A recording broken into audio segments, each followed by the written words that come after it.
Last time I sketched the deprivation account. That's a story or a theory about what it is about death that makes it bad. What's bad about death is the fact that because you're dead, because you don't exist, you're deprived of the good things in life. Being dead isn't intrinsically bad. It's not like it's an unpleasant experience, but it's comparatively bad. You're worse off by virtue of the fact that you're not getting the things that you would get were you still alive. If I'm dead, I can't spend time with my loved ones. I can't look at sunsets. I can't listen to music. I can't discuss philosophy.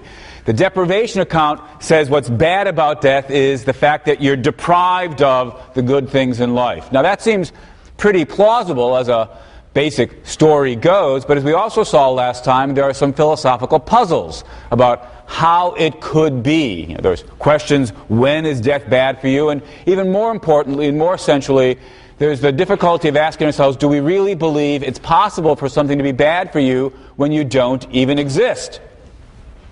We saw a kind of series of difficult choices. If we don't throw in an existence requirement, if we don't say, put it more positively, if we say things can be bad for you even if you don't exist at all, then we're forced to say that things are bad for Larry. You'll recall that Larry was our name for a potential person, somebody who could have come into existence but never actually does or will come into existence. Well, talk about people who are deprived of the good things in life. Larry's completely deprived of the good things in life.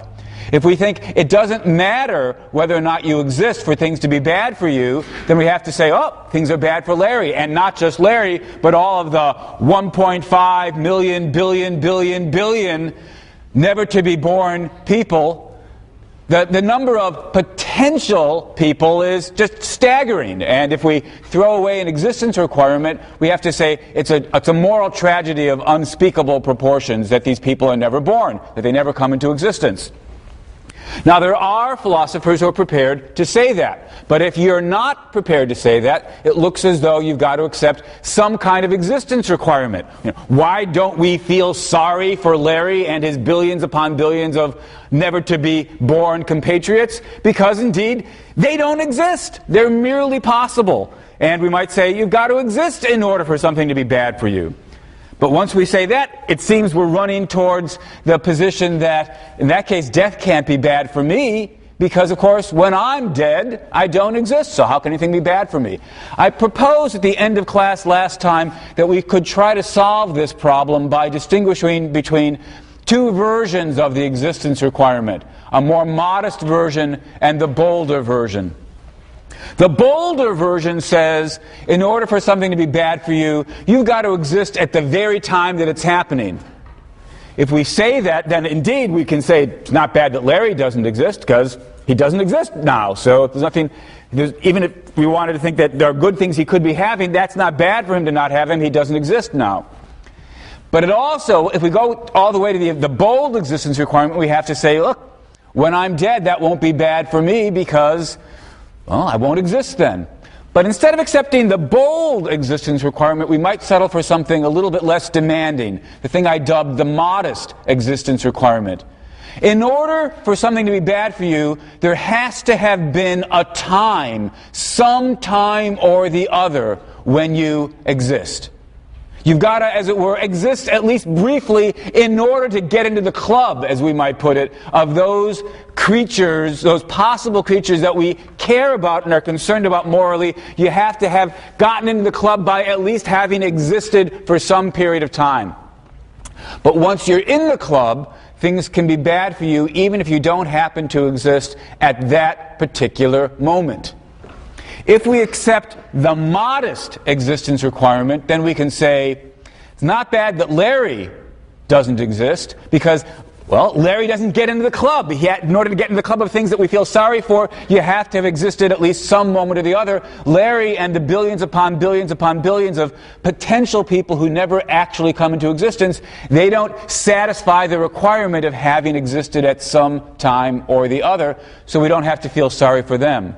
But we can feel sorry for somebody who died last week at the age of 10, because we can say, well, they existed, albeit very briefly, And so they're in the club of beings that we can feel sorry for and say, look, it's bad for them that they're not still alive. Think of all the good things in life they would be getting if they were still alive. So the modest existence requirement allows us to avoid both extremes.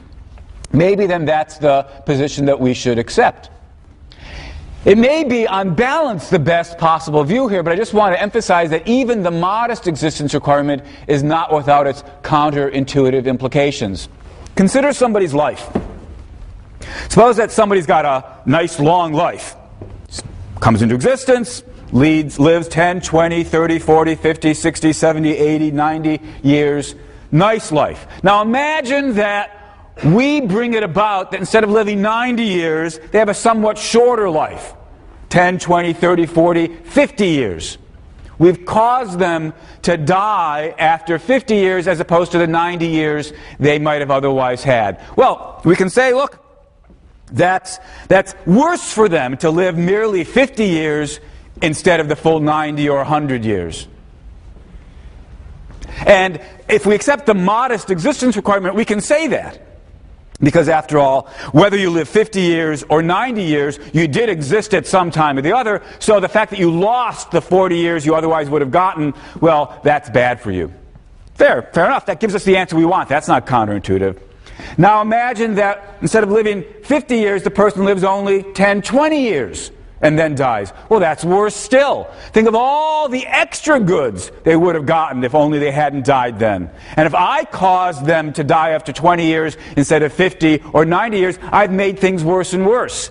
Imagine that I caused them to die after 1 year. Worse still. All this is perfectly intuitive. The shorter their life, the worse it is for them, the more they're deprived of the good things in life. So 90-year life, not bad. 50-year life, worse. 10-year life, worse still. 1-year life, worse still. 1 month life, worse still. 1 day life, worse still. 1 minute life, worse still. 1 second life, worse still. Now imagine that I bring it about that the person never comes into existence at all. Oh, that's fine. See, that's the implication of accepting the modest existence requirement.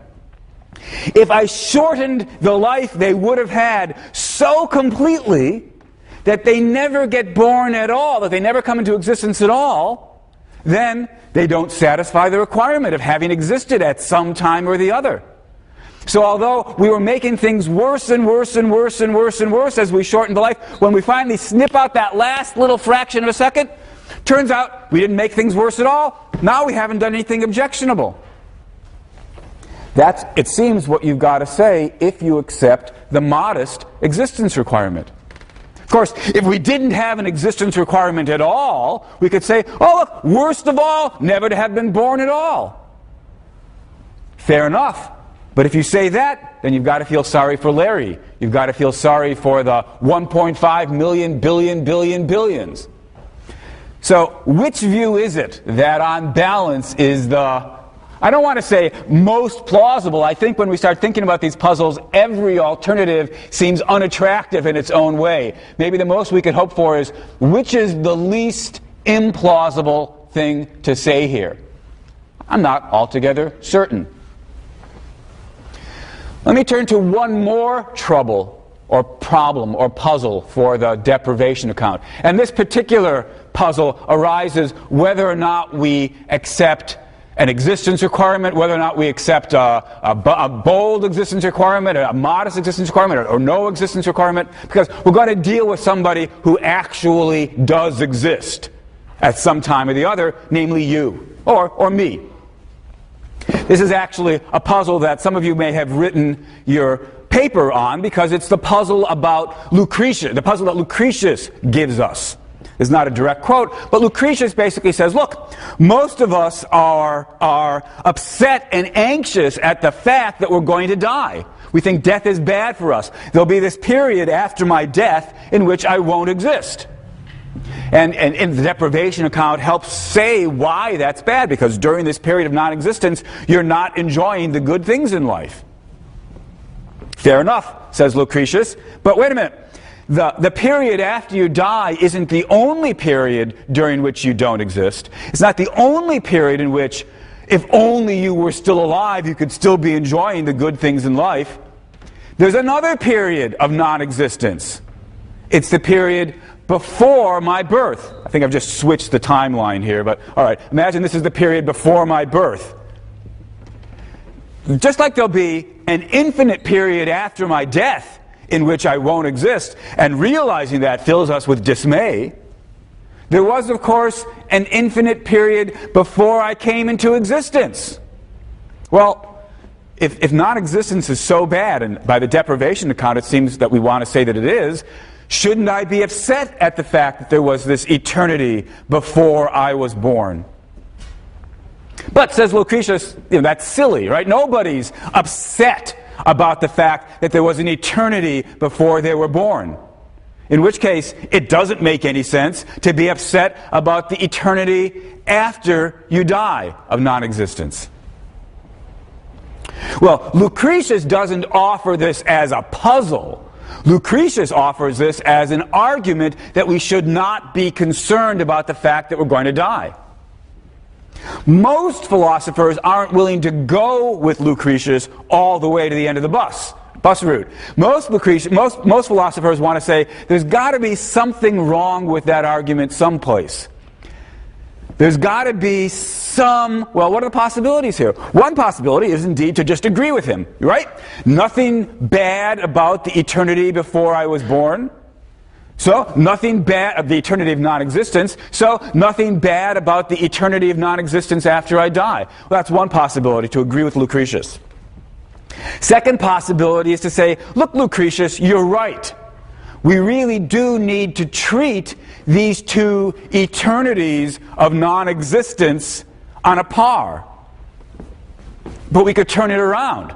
Instead of saying with Lucretius, nothing bad about this one, so nothing bad about this one, maybe we should say instead, something bad about the one after we die, and so something bad about the one before we were born. Maybe we should just stick to the deprivation account and not lose faith in it. The deprivation account says it's bad that there's this period after we die, because if we weren't dead then, we would still be able to enjoy the good things in life.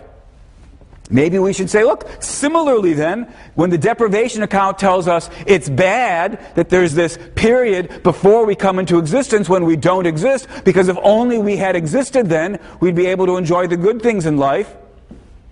Maybe Lucretius was right, we have to treat both periods the same, but he's wrong in thinking we shouldn't think either period is bad. Maybe we should think both periods are bad. Well, that's a possibility. What other possibilities are there? Another possibility is to say, Lucretius, you're right, there are two periods of non-existence, but there's a justification for treating them differently. They're asymmetrical in a way that makes sense from the point of view of what we should care about. Well, it's easy to say that.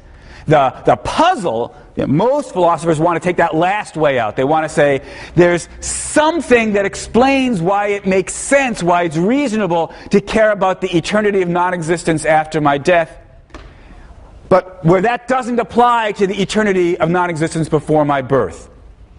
And then the puzzle is to point to a difference that would justify that kind of rationally asymmetrical treatment of the two periods. It's easy to say it's okay, it's reasonable to treat them differently. The philosophical challenge is to point to something that explains or justifies that. Now, a very common response is to say something like this. Look, consider the period after my death. I'm no longer alive. I have lost my life. In contrast, the period before my birth, although I'm not alive, I have not lost my life. I have never yet been alive, and so of course you can't lose something you've never yet had. So what's worse, this answer suggests, about the period after death is the fact that death involves loss. whereas prenatal non-existence does not involve loss. And so the conclusion comes, and now we see why it's okay to care more about that one than this one, the one after death than the one before birth, because the one after death involves loss and the one before birth does not. It's a very, very common response, but I'm inclined to think that can't be an adequate answer. It's true, of course, that this period involves loss, because the very definition of loss is you don't have something that at an earlier time you did have. So this period involves loss. But the period before birth does not involve loss, because although I don't have life, I haven't previous to this period had life, so I haven't lost anything. Of course, there's another thing that's true about this prenatal period, to wit, I don't have life and I'm going to get it. So I don't yet have something that's going to come in the future. That's not true about the post-life period. I've lost life, but it's not true of this period that I don't have life and I'm going to get it in the future. So this period involves loss. Interesting, in fact, we don't have a name for this other state where you don't yet have something that you'll get later, but you don't yet have it. Let's call that not loss, let's call it schmoss. Okay? So during this period, there's a loss of life, but no schmoss of life. And in this period, there's no loss of life, but there's a schmoss of life. And now we need to ask, as philosophers, why do we care more about loss of life than schmoss of life? What is it about the fact that we don't have something that we used to that makes it worse than not having something that we're going to? It's easy to overlook the symmetry here, because we've got this nice word, loss, and we don't have this word schmoss. But that's not really explaining anything. It's just pointing to the thing that needs explaining. Why do we care more about not having what once upon a time we did than we care about not having what once upon a time we will? Well, there are some other proposals that we might make.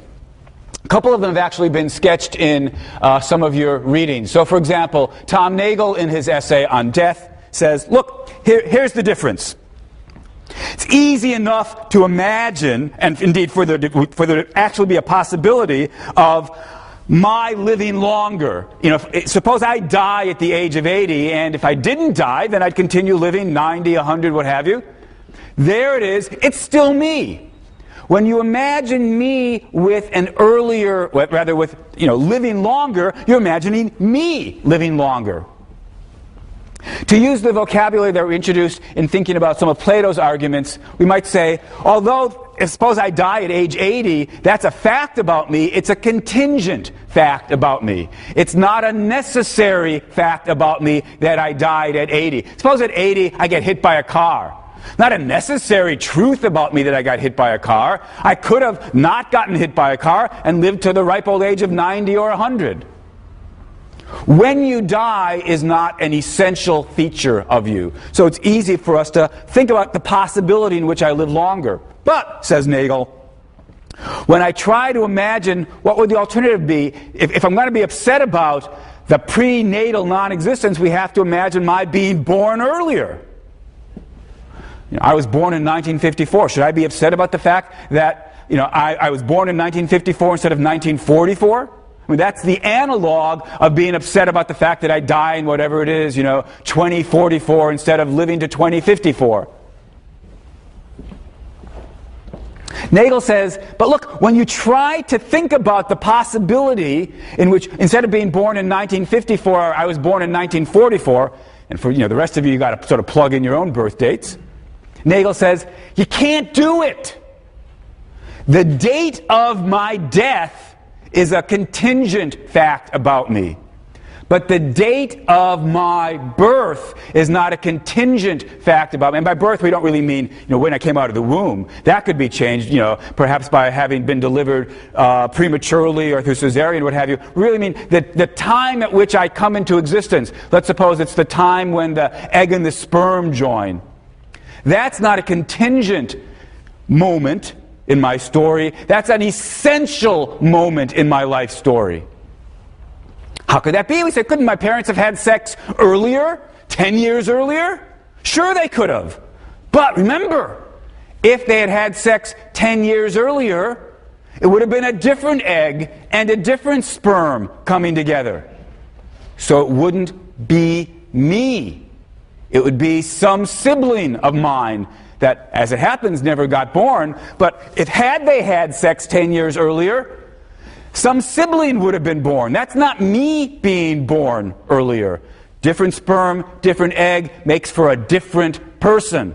So you can say the words, if only I'd been born earlier, but it's not actually metaphysically possible. Well, it's an intriguing suggestion, but I think it can't quite be right, or at the very least, it can't be the complete story about how to answer Lucretius's puzzle. Suppose we've got a fertility clinic that has some sperm on hold and has some eggs on hold, in the sperm bank and in the egg bank, what have you. And they keep them here, frozen until they're ready to use them, and they thaw them out in whatever it is, 2020. And then the person's born. Of course, he could go back, he could look back and say, if only they had put my sperm and egg together 10 years earlier. That would still be me, after all. Very same sperm, very same egg, makes for the very same person. So if only they had combined my sperm and egg 10 years earlier, I would have been born 10 years earlier. Well, so Nagel's wrong in saying it's not possible to imagine being born earlier. In at least some cases it is.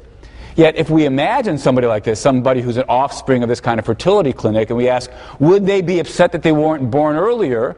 Again, it still seems as though most people would say, no, of course not. So the Nagel answer doesn't seem to me to be an adequate one. Well, there's another possible answer. This is Fred Feldman's answer, also in one of the papers that you've read. Fred Feldman says, Nagel's a contemporary philosopher, Fred Feldman's a contemporary philosopher. Feldman says, when I imagine, suppose I get killed by the bus in 2044, and if I imagine if only I hadn't died then, what is it that we imagine? We imagine, instead of living 80 years, living 90 or 95 or more. We imagine a longer life. But what is it that happens when I say, if only I'd been born earlier? Well, says Feldman, you don't actually imagine a longer life, you just shift the entire life and start it earlier. I mean, after all, suppose we just said, especially if I had asked you this question before setting all this up, but if only you'd been born in 1800. Nobody thinks, oh, if only I'd been born in 1800, I'd still be alive. I'd be, 200 years old. You think, oh, if I'd been born in 1800, I would have died, 1860, 1870, 1880, whatever it is. When we imagine being born earlier, we don't imagine a longer life. Nothing better about having a life earlier, according to the deprivation account. But when we imagine not dying when we actually die, we say, if only I died in 2050 instead of 2040, it's not that we imagine having been born later. We don't shift the life forward. We imagine a longer life.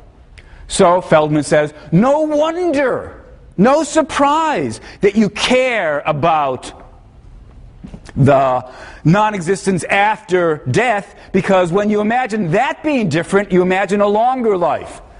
But when you start thinking about the non-existence before birth and you imagine that being different, you don't imagine more goods in life, you just imagine them taking place at a different time.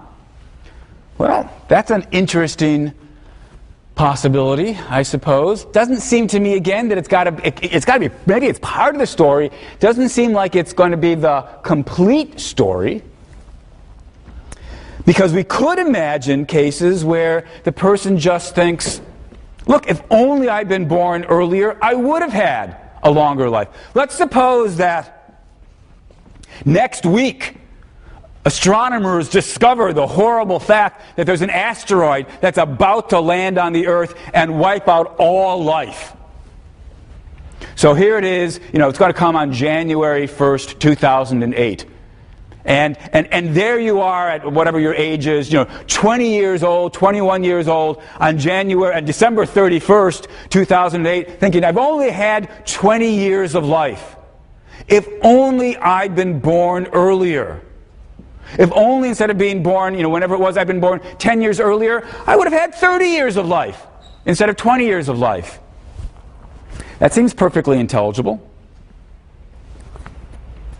So it does seem as though if we put our head into it, we can get ourselves into thought experiments where we say, yeah, don't just shift the life, make it longer. But instead of making it longer in the post-death direction, make it longer in the pre-birth direction. Well, again, you can imagine somebody saying, yeah, and when we do that, we should feel the same. It doesn't really matter which direction it goes. So symmetry is the right answer after all. When I think about the asteroid example, I find myself thinking, maybe symmetry is the right way to go here. Maybe Feldman's right that normally we just shift instead of extending, but if I'm careful to extend, maybe that really is bad that I didn't get started sooner and have a longer life in that direction. Well, here's one other answer that's been proposed. This is by yet another contemporary philosopher, Derek Parfit. Parfit says, it's true that when I think about the non-existence after I die, that's loss, whereas the non-existence before I'm born, that's not loss, that's mere schmoss. And it's true that we need an explanation about why loss is worse than schmoss, but we can see that this is not an arbitrary preference on our part, because in fact it's part of a quite general pattern we have of caring about the future in a way that we don't care about the past. This is a very deep fact about human caring. We are oriented towards the future and concerned about what happens in it in a way that we're not oriented and concerned about what happened in the past. Parfit's got a very nice example to sort of bring the point home. He says, imagine that you've got some sort of condition, some sort of medical condition that will kill you unless you have an operation. So fair enough, you're going to have the operation. This will allow you to live your life. Unfortunately, in order to perform the operation, they can't have you anesthetized. You have to be awake, perhaps in order to tell the surgeon, yeah, that's where it hurts, whatever it is. Sort of like when the dentist pokes and says, does this hurt, does that hurt? So you've got to be awake during the operation, and it's a very painful operation. Can't give you painkiller because then you won't be able to point out, does this hurt, does that hurt, and so forth and so on. Since we can't give you painkiller, all we can do is this. So you'll be awake during this, basically being tortured. You'll be awake, being tortured. Still worth doing it because this will cure the condition, and then you'll have a nice long life. Since we can't give you painkillers, since we can't put you out, all we're going to do is, what we will do is this. After the operation is over, we'll give you this very powerful medication which will give you short-term, sort of very localized amnesia. You won't remember anything about the operation itself. So you won't have to, at least, to dwell upon these horrible memories of having been tortured. Those will be completely wiped out. Okay, so painful operation, you're awake during it. After the operation, you're given this thing that makes you forget whether you've had the operation, anything about the operation at all. The preceding 24 hours will be completely wiped out. So you're in the hospital and you wake up and you ask yourself, have I had the operation yet or not? Don't know, right? Because, of course, if I haven't had it, no wonder I don't remember it. But if I have had it, I would have been given that temporary sort of localized amnesia. So, of course, I wouldn't know whether or not I've had it. So you ask the nurse, have I had the operation yet or not? She says, I don't know. We have a couple people on the hall today some of whom have had it, and some of whom are scheduled to have it later today. I don't remember which one you are. Let me go look at your file. I'll come back and I'll tell you. So she wanders off. She's going to come back in a minute or two. And as you're waiting for her to come back, you ask yourself, what do you want the answer to be? Are you indifferent? Or do you care whether you're one of the people who's already had it or somebody who hasn't yet had it? Now, if you're like Parfit, and for that matter like me, then you're going to say, of course I care. I want it to be the case that I'm one of the people who's already had the operation. I don't want to be one of the people who hasn't yet had the operation. You might say, how can that make any sense? Your life's going to have the operation sooner or later. At some point in your life history, that operation is going to have occurred. And so there's the same amount of pain and torture, regardless of whether you're one of the people that had it yesterday or one of the people that's going to have it tomorrow. But for all that, says Parfit, the fact of the matter is perfectly plain that we do care. We want the pain to be in the past. We don't want the pain to be in the future. We care more about what's happening in the future than we care about what's happening in the past. That being the case, no surprise, we care about the non-existence in the future in a way we don't care about the non-existence in the past. Well, that may be right as far as explanation goes, but we might still wonder whether or not it's any kind of justification. The fact that we've got this deep-seated asymmetrical attitude towards time doesn't in any way, as far as I can see, yet tell us whether or not that's a justified attitude. You know, maybe evolution built us to care about the future in a way that we don't care about the past, and this shows up in lots of places, including Parfit's hospital case, including our attitude towards loss versus schmoss, and so forth and so on. But the fact that we've got this attitude doesn't yet show that it's a rational attitude. How could we show that it's a rational attitude?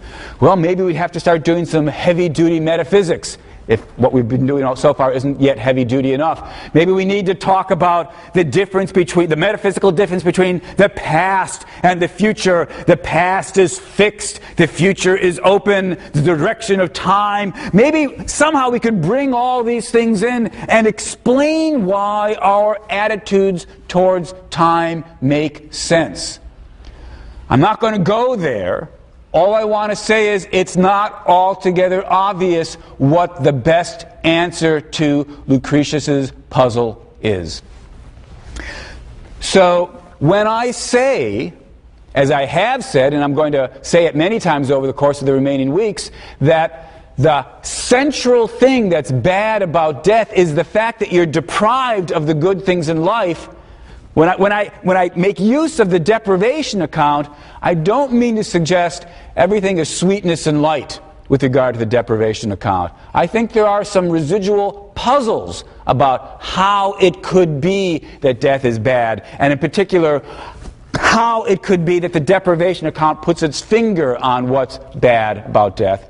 But for all that, it seems to me the right way to go. It seems to me that the deprivation account does put its finger on the central bad thing about death. Most centrally, what's bad about death is that when you're dead, you're not experiencing the good things in life.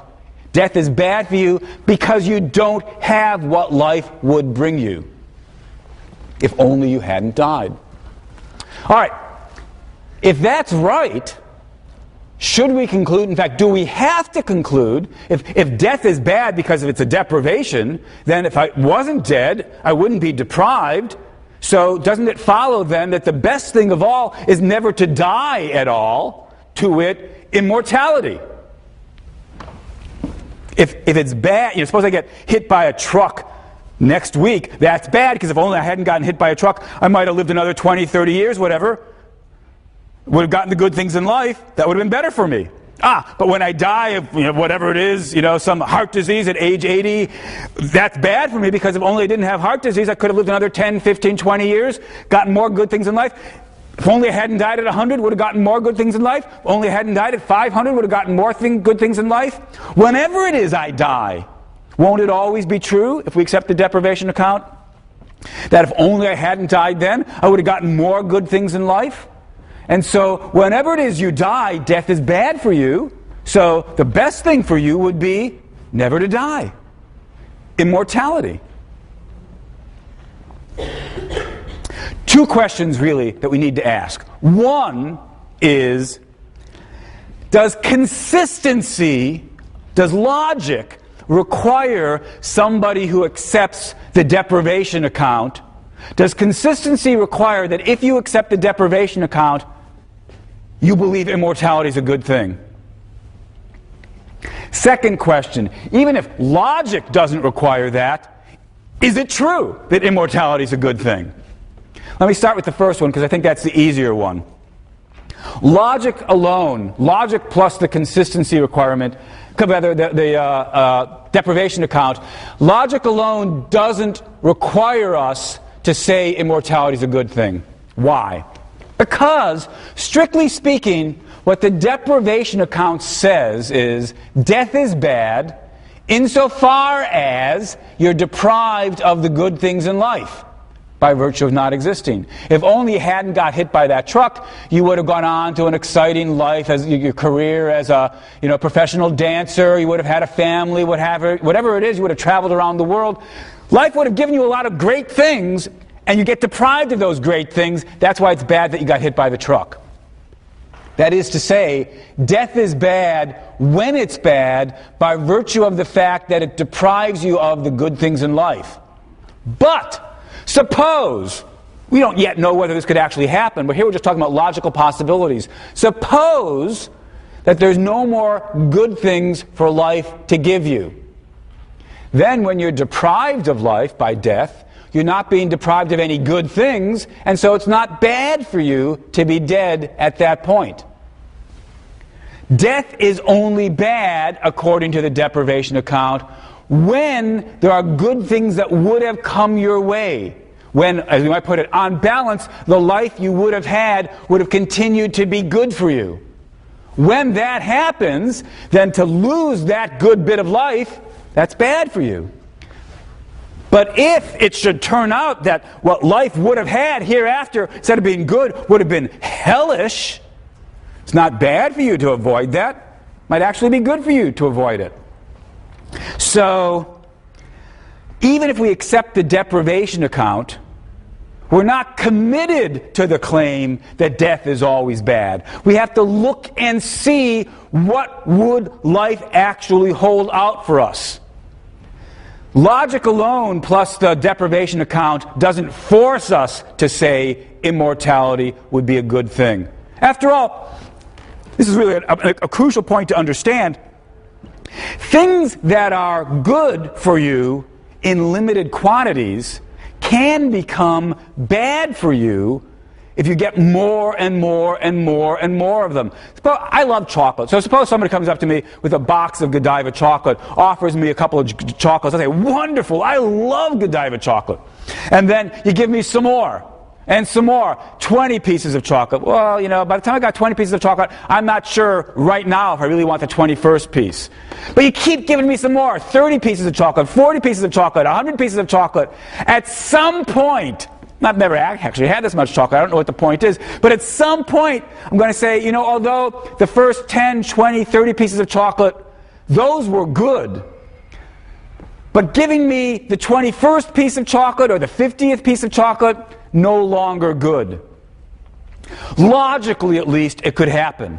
Logically, it could happen that although in quantities, small quantities, 50 years, 60 years, 100 years, life is good, at some point, maybe life would turn bad for us, just like being force-fed more and more chocolate. And if it did turn bad for us, the deprivation account would allow us to say, at that point, dying's not bad for you. Well, that's all that logic tells us. Logic simply tells us we don't have to believe immortality is a good thing. But for all that, it could still be a good thing. So that's question number 2. Let's ask, what should we think about the prospect of living forever? Would it, in fact, be better and better and better? Somebody dies at age 10 by some horrible disease, better if they'd made it up to 40. Somebody dies at age 40, better if they made it up to 80. Somebody dies at age 80, better if they made it to 100, 120. Is it true that life would get better and better and better the longer it is? Now, in asking this question, we have to be careful to be clear about what exactly we're imagining. Here's one way to try to imagine that story. Imagine that life is sort of the way it works now, with the kinds of changes that bodies undergo as they get older. But instead of sort of those changes basically killing you at 80, 90, or 100, they don't. You get more and more of those changes, but they never actually kill you. This is the sort of thought experiment that Jonathan Swift undertakes in the passage from Gulliver's Travels that I've had you look at. He imagines Gulliver coming to a country where a subset of the people live forever, immortals.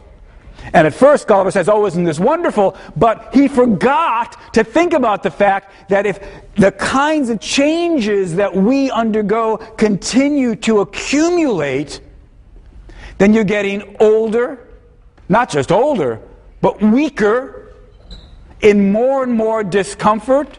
Senility sets in with a vengeance, until eventually you've got these creatures that live forever, but their mind is gone and they're sort of in pain and they can't do anything because their body's utterly infirmed and diseased and sick.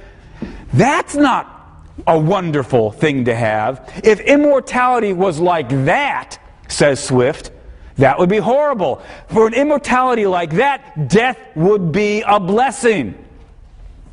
And Montaigne, in the essay that I've had you look at, says, indeed, death is a blessing because it puts an end to the pain and suffering and misery that afflict us in our old age. Well, all that seems right, but I suppose we'd be forgiven for thinking, look, when we wanted to be immortal, we didn't want this kind of life going on and on and on with the same trajectory, the same downward trajectory.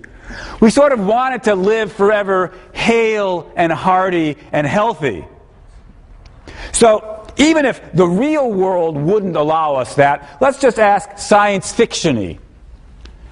Whether or not, in fact, living forever would be good, isn't it at least true that, in principle, living forever could be good? You got to imagine sort of changing some of the facts about what it would be like to live forever. So instead of asking the question I started with, would it be good to live forever? If you're not careful, this is going to be like one of those horror stories, right, where you've got a couple of wishes, and you weren't careful about how exactly you state the wish, and so you get what you want, but it ends up being a nightmare, right? If you just tell the fairy, I want to, gives you 3 wishes, I want to live forever, and you forgot to say, and be sure to keep me healthy, well, that's going to be a nightmare. That's what Swift told us.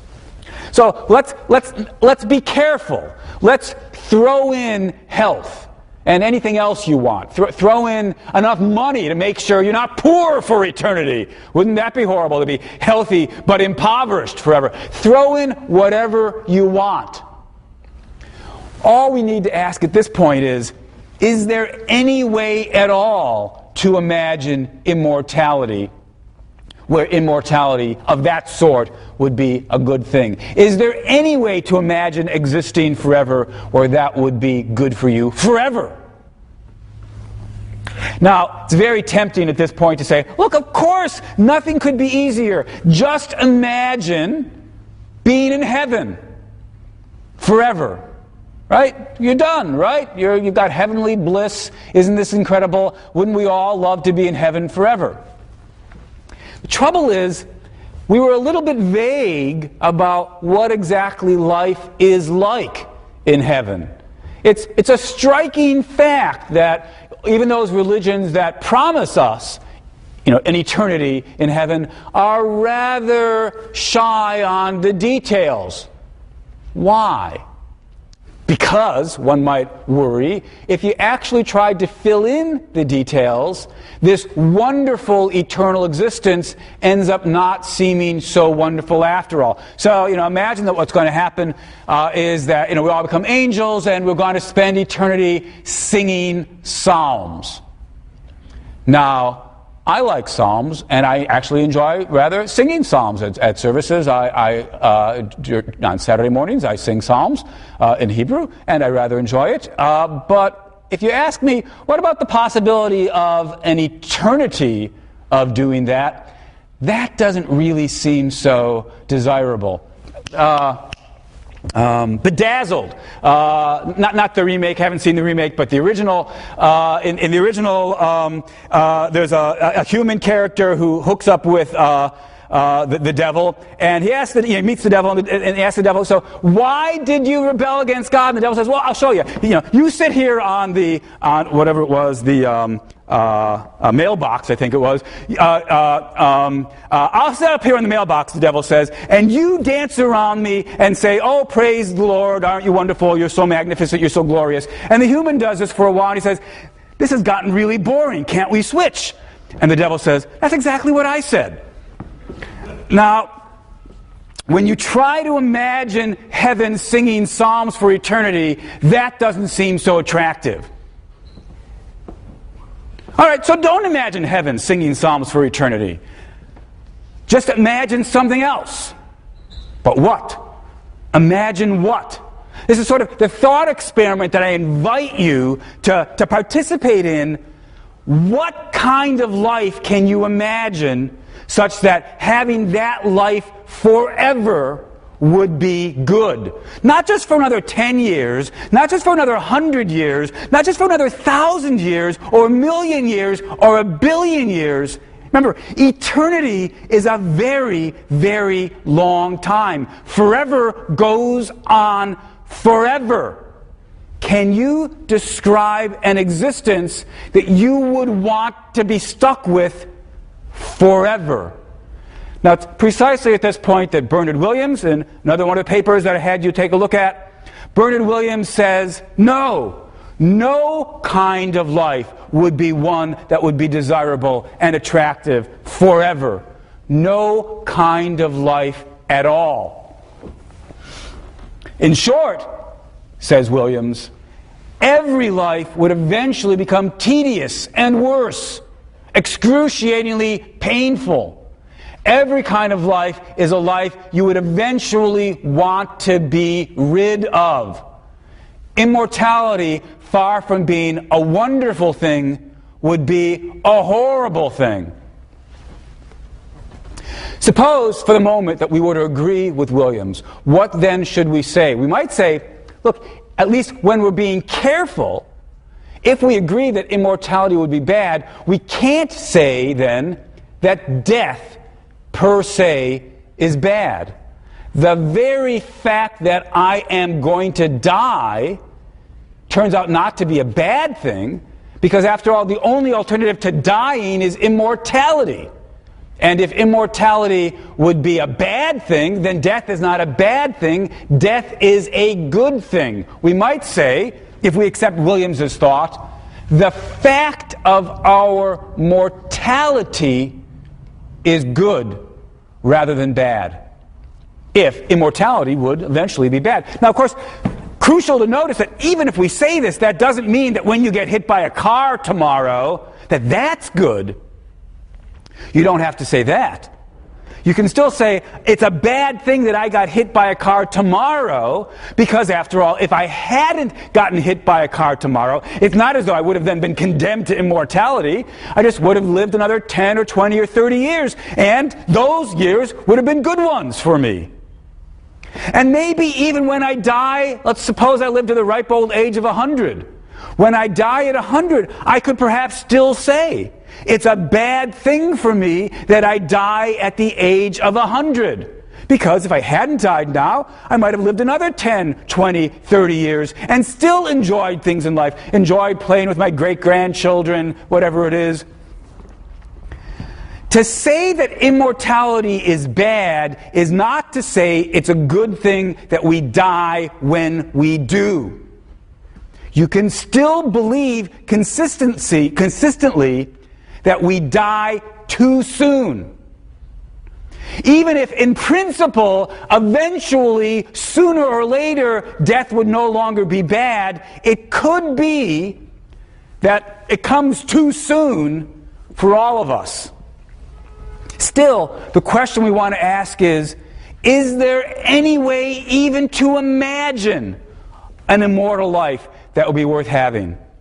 In principle, could immortality be a good thing? Or is Williams right that no, even in principle, go as fantastic and science fiction-y as you want, in principle, an immortal life could not be desirable?